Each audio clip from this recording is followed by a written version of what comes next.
So in this video, I want to demonstrate the correct way to shade a sphere. Okay, so first of all, to draw the sphere, I just went ahead and used a template, which was nice and handy to draw one. The easiest way, frankly, is just to find something that's circular and to trace it. So when we're talking about a sphere, I'll use a ping pong ball here as an example. So anytime you were trying to communicate a curved surface, it goes from light, slowly goes around to dark. So when we're looking at the sphere, you can see my light source is hitting right up here. And then we are gradually getting darker, darker, darker as we go around our sides. Okay, so I'm gonna try to do that. Okay, so once again, whenever you shade, you're using the side of the pencil, not the point of the pencil. And you need to shade in the direction of the object. What does that mean? It means that when you are doing something that's round, you need to shade around. So you can't go up and down like this. You can't go like this. You need to actually shade around in circles. So we know the light spot's going to be right about here. And so I'm going to start at the bottom because I find it easier to start a little darker and then to go light than if I try to start light. Once again, I'm not going too dark too fast, trying to keep control of my pencil, and I'm slowly going lighter and lighter, less pressure, until, oh, I'm barely touching the piece of paper. Okay, then I'm going to turn the page, and up here at the top, it didn't get quite as dark, so I'm starting more with a medium, lighter, lighter, lighter as I get over to that light spot. And I'm going to continue, oops, went a little bit too dark there. Press down a little bit too hard. Again, you want to keep it nice and light because we also want this to be smooth looking. We don't want it to be scribbly, and we want it to be nice and solid.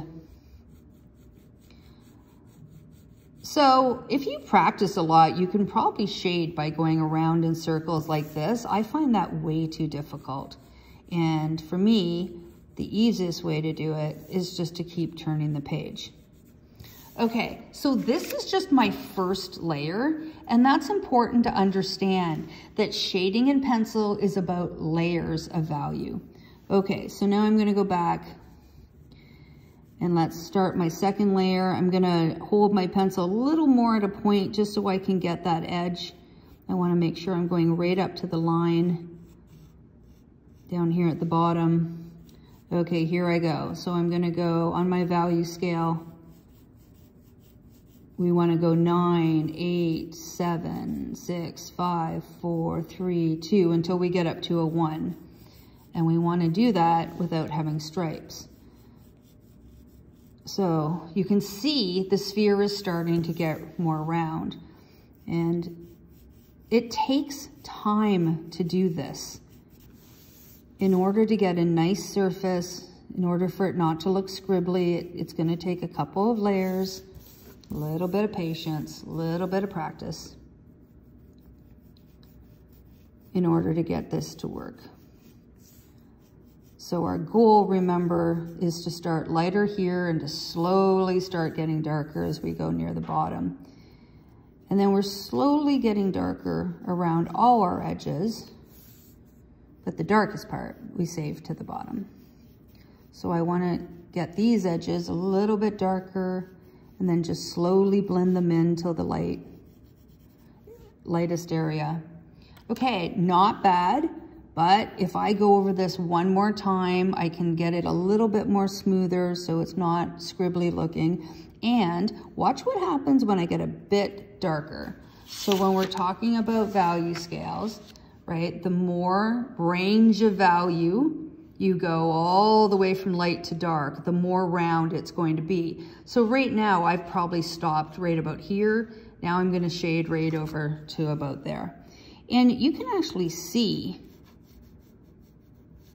that it's getting more three-dimensional as I start to add in the darker value. So So again, I'm slowly doing it.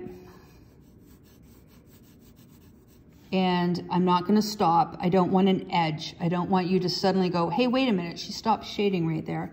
It's a slow, gradual change. So again, I'm just gonna add another layer.